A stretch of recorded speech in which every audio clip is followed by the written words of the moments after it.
All right, so ever feel like you're maybe just one bad roommate away from starring in like your own horror movie? Oh, yeah. Today we're diving into some real life roommate stories that'll make you appreciate having your own space. Yeah. We've got one source for this deep dive. Okay. It's a YouTube video just packed with tales that are equal parts creepy and cautionary. Ooh, I love that. Let's just get right into it. Yeah, let's go. All right, so first up, we've got a story about a landlord who takes the concept of being a little too close for comfort Oh, boy. to a whole new level. Okay. So this person had to move out really quickly because of some family issues. Ended up renting a room from this guy named Luke, who seemed at first just kind of reclusive. It's interesting how often these stories start with a sense of urgency Yeah, on the part of the person seeking housing. right. Like when we're desperate for a place to live, Yeah. we might overlook those subtle warning signs. Totally. That could save us a lot of trouble later on. 100%. And in this case, there were some definite red flags. Okay, like what? So Luke had all these weird rules, no parties, Yeah. no guests, no going in the basement or the attic. I mean, some of those are pretty standard landlord things. Yeah, but the way he emphasized them Okay. was just off. It's that subtle shift from reasonable boundaries Yes. to controlling behavior. Yes. That can be so telling. Exactly. Sometimes it's not what people say, but how they say it, Yes. that reveals their true intentions. Totally. And then there was the whole Luke being home all the time thing. Oh, really? He claimed to be out working constantly, but our storyteller would hear him moving around the house at all hours. Oh, freak. Like, they even caught him in the basement late one night acting super shady. Oh, my God. Like, what is he doing down there? That creation of hidden spaces, Right. those areas that are off limits, Yeah. it's almost like the perpetrator is trying to establish a sense of dominance over their environment. It's a way of controlling the narrative and keeping the other person off balance. It definitely gives off those something's buried in the backyard vibes. Right. But it gets even creepier. Oh, no. A storyteller started to suspect that Luke was entering their room while they were out Oh, boy. because things would be moved around. Oh, no. So they confronted him about it, and he totally gaslighted them, denied everything, and said they were imagining things. Gaslighting is such a particularly insidious form of manipulation. Ugh, it's so messed up. It's designed to make the victim doubt their own sanity Right. and perceptions, Yeah. making them more dependent on the abuser. And then just when you think it can't get any worse, Okay. our storyteller wakes up in the middle of the night Huh. to find Luke standing over their bed just staring at them. What? He asks if they went into the basement Oh, my God. and then just disappears. That's like something out of a nightmare. Yeah, it is. Why don't people involve the police more often? Yeah. I think there's a tendency to downplay the severity of the situation. Yeah. Especially when there's no physical violence involved. Right. And in this case, the storyteller mentions that they were estranged from their family Oh, wow. at the time and didn't really have anyone to turn to for support. Oh, that's even worse. But luckily, they were eventually able to reconcile with their family and get out of that living situation. Oh, good. But it really highlights the importance of having a strong support system, Absolutely. especially when you're living with someone you don't know very well. Having people you can confide in and get advice from Yeah. can make all the difference in recognizing and escaping Yes. a potentially harmful situation. For sure. It can be difficult to see things clearly Yeah. when you're feeling isolated and vulnerable. 100%. Okay, so creepy landlord, check. Check. Now let's move on to a story that explores the dangers of oversharing with roommates Okay. and how even seemingly harmless behaviors can take a dark turn. All right, I'm listening. This one involves a college student living off campus for the first time who gets assigned a roommate named David. Okay. At first, David seems like the perfect roommate-friendly, Oh, yeah. polite, always smiling. But then things start to get a little weird. What struck you as particularly concerning about David's behavior?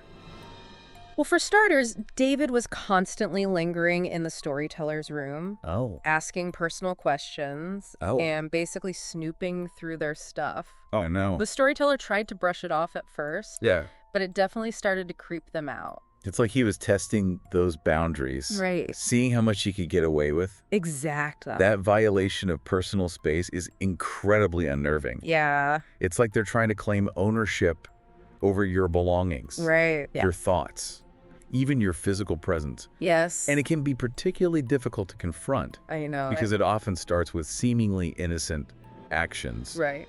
that can be easily dismissed as just being friendly. 100%. And then there was the whispering. Ooh, whispering. Late at night, the storyteller would hear these hushed whispers coming from David's room. Okay. They tried to ignore it. Yeah. But one night, curiosity got the better of them, and they went to listen at the door. The classic horror movie trope. I know. You just know something bad is going to happen. You know it. And of course, the moment they got close to the door, the whispering stopped. But then David said the storyteller's name out loud, like he knew they were standing there listening. Oh my gosh. That's when they knew something was seriously wrong. That's such a chilling detail. Oh, yeah. It's that moment when you realize the creepy behavior is intentional. Yes. And directed at you specifically. Yeah. It takes it from being unsettling to downright terrifying. For sure. And it just kept escalating. Another night, the storyteller woke up to the sound of their door closing. Oh. And they could hear David's footsteps walking away. Oh, no. That's when they knew they had to do something. So they confronted David about possibly sleepwalking.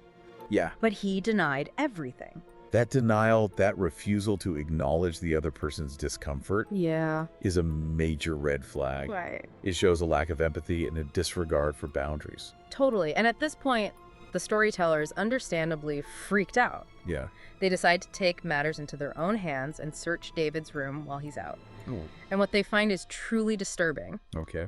Hidden in the back of his closet is a drawer full of photographs. Photographs of what? Get this, photos of the storyteller sleeping. Oh my God. Dozens of them taken from different angles. Oh God. Some super close up. Oh. It was like something straight out of a stalker's playbook. This is a clear invasion of privacy and a potential crime. Right. It goes beyond being creepy. It's a violation of someone's sense of safety and security in their own home.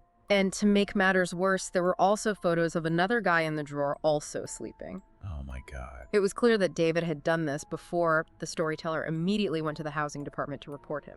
Good for them. Right. Taking action in a situation like this can be incredibly difficult. I know. Especially when you're feeling scared and vulnerable. Yeah.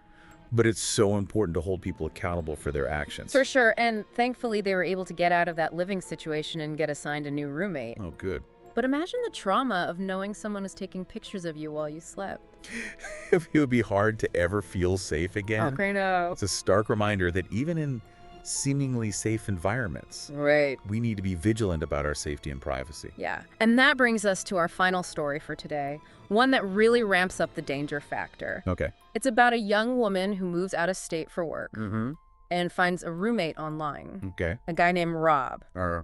Now she's cautious, so she decides to FaceTime with Rob before agreeing to move in. Okay. He gives her a virtual tour of the place, seems friendly enough, and his rent is reasonable. Let's go so far. So she decides to take a chance, even though she's a little hesitant about having a male roommate. Understandable. But at first, everything seems okay. Rob is friendly and helpful, even offering to show her around town. But then things start to get a little weird. How so? He keeps pushing for them to have lunch or drinks together, Okay. even though she makes it clear she's not interested. Is that persistent pushing of boundaries. Yeah. Even after being told no, Right. that's a huge red flag. Right. It shows a lack of respect for the other person's autonomy and comfort. Yes. And it can be a precursor to more serious forms of harassment or abuse. And things escalate further when she notices some of her underwear is missing. Oh my God. She's immediately suspicious of Rob, but she's too scared to confront him directly. Okay. So she does what any sensible person would do in that situation. What's that? She goes out and buys a lock for her bedroom door. Absolutely. It's all about taking control of your own safety and security. Right. Even if it means upsetting someone else. But Rob was not happy about the lock. He banged on her door in the middle of the night, demanding to know why she had locked it.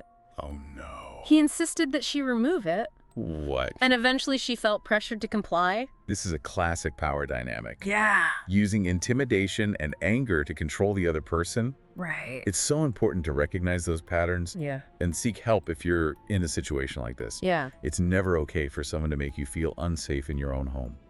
And sadly, that's just the tip of the iceberg in this story. Stay tuned for part 2, where we'll hear about the truly chilling conclusion to this roommate nightmare. Oh my gosh, I can't wait. I know, right? So what happened with Rob and the lock? Well, she did end up taking the lock back to the store. Oh, wow. She just felt like she had no choice Yeah, with how he was acting. I can imagine. But then, while Rob was out one day, someone knocked on the door. Okay. It was a young woman around the same age as our storyteller. Oh, this can't be good. Yeah, it wasn't good. Oh, no. The woman asked if Rob lived there, and when our storyteller said yes, the woman was basically like, run. She was like, get out of here. Oh my God. She said that Rob has a history of stalking. Oh my God. And that he has multiple restraining orders against him. This is where like due diligence comes in. Yeah. It's crazy how like even a simple online search can sometimes reveal alarming information. Totally. But also this woman going out of her way to warn a total stranger. I know. It speaks to the power of like shared experiences. Right. And looking out for each other. It really does. It's pretty amazing. It is. But our storyteller was in a tough spot. She'd already paid Rob for the month. And suddenly moving just wasn't that easy. Right. But the woman gave her her number. Yeah. And said, she'd try to help however she could. It's remarkable how even amidst these terrifying situations, I know, those acts of human kindness can emerge. Yeah. It just reminds us that even when facing something scary, Yeah. we're not entirely alone. Right. So, armed with this knowledge, our storyteller starts packing, searching for a new place. Like that? She finds a studio apartment she can sublet. Okay, great. She's ready to get out of there ASAP. Mm-hmm. So she texts Thens. Rob makes up a story about a family emergency, Okay. and he agrees to return her money the next day after he goes to the bank. Okay, so she's in the clear. She was relieved, but Yeah. about an hour later, Rob knocks on her door, Oh. asking if a girl had stopped by and said anything to her. Oh, no. Our storyteller denies it, Mm-hmm. but Rob is suspicious, Of course. saying it seems like she's running away for another reason. Oh, my gosh. She insists it's family, and he eventually backs off. Okay. But the nightmare wasn't over. This is where those fight or flight instincts kick in. Oh, yeah. Right? That feeling of knowing something is wrong, Yes. but not being sure what to do next. Exactly. So later that night, she wakes up to a horrifying sight. Okay. Rob is sitting on the end of her bed. Oh, my God. He screams and he tries to shush her, Yeah. saying he wouldn't hurt her. This is what makes these stories so chilling. Right. The violation of that space that we consider safe and private, Yes. our own homes, just shatters that sense of security. She was petrified. He starts caressing her leg, saying he knows that someone's been talking to her. Oh my God, that's so creepy. It's like he's trying to gaslight her Right. into thinking she's overreacting. That manipulation tactic again, Yeah. shifting the blame, making the victim question their own reality. Right. Classic abusive behavior. And then in a burst of adrenaline, she bolts out of bed, Okay. runs for the door. Good for her. He's yelling at her to stop. Oh my gosh. Oh my gosh. But she just keeps running. Okay. She escapes outside, immediately calls the police, God. hides in the bushes until they arrive. Thank goodness for those moments of clarity and courage. Yeah. But it's also a reminder that escaping a dangerous situation is just the first step. The trauma and the fear can linger long after the immediate threat is gone. Absolutely. So the police arrive and she tells them everything. Right. They make Rob come outside. Of course he denies everything, Right. saying he never went into her room or touched her. Yeah. But one of the officers pulls her aside and tells her that Rob has been arrested before What? for similar incidents with other women. Oh my God. So scary. This underscores why reporting these incidents is so crucial. I know. Even if you're unsure if it's serious enough. Yeah. Every report contributes to a pattern of behavior Right. that can help protect others. Exactly. So the police stayed while she packed the rest of her belongings Good. and made sure that she got her money back. Okay, good. He was trying to act all innocent and charming in front of the cops. God. But she knew the truth. Right. She got out of there and went straight to a hotel. It's amazing how someone can maintain that facade Right. even when faced with such serious accusations. Yeah. It's a reminder that appearances can be incredibly deceiving. For sure. The next day, she moved into the studio apartment. Wow. Safe, but shaken, and understandably wary of living with strangers again. Yeah. She said she would never live with another man who wasn't her boyfriend or husband ever again. It's tragic how a traumatic experience can so profoundly impact someone's trust I know. and sense of safety. Right. It just underscores that these horror stories are real-life experiences Right. with very real consequences. Oh, yeah. But before we get too discouraged, Yeah. let's shift gears and talk about how to create safer living situations. Yeah, let's do it. What can we learn from all of this? So these stories are definitely unsettling, but before we all swear off roommates, and embrace a life of solitude, Right. let's talk about like some... Those are things we can learn to spot and address early on. So what's like the first line of defense beyond maybe like triple checking the locks on our doors? Well, it really begins even before you move in. Okay. Instead of just jumping at the first available room. Right. Take your time. Okay. Think of finding a roommate like dating. You wouldn't marry someone after one date, right? Definitely not, unless it's like a reality TV show. Right, exactly. Then all bets are off. Yeah.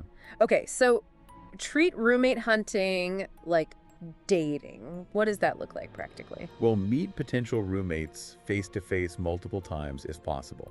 Okay. This lets you observe their behavior in different contexts. Right. Ask open-ended questions about their lifestyle, their pet peeves, how they handle conflict. It's about getting a sense of their personality beyond just like the surface level, right? Exactly. Are they messy or neat night owl or early bird? Do they respect shared spaces? Yeah, all those things matter. Yeah, they really do. And don't just rely on your gut feeling. Okay. Talk to the previous roommates if you can. Right. Or check references. Online searches can be helpful too. Okay. You never know what might turn up. Like a roommate background check? Precisely. Okay. Now, once you've found someone and moved in, setting clear expectations is vital. Okay. This isn't about being controlling, Right. but rather open communication. Got it. Discuss things like noise levels, guest chores, what each person considers personal space. So having those potentially awkward conversations up front can actually prevent bigger conflicts down the line. Absolutely. Yeah. And if issues do arise, address them directly and calmly. Right. Don't let resentment simmer. Yeah, that makes sense. But what about those situations where something feels truly off? Even if it's not something, easily defined in a roommate agreement. That's where trusting your intuition comes in. Okay. If something feels wrong, don't dismiss it.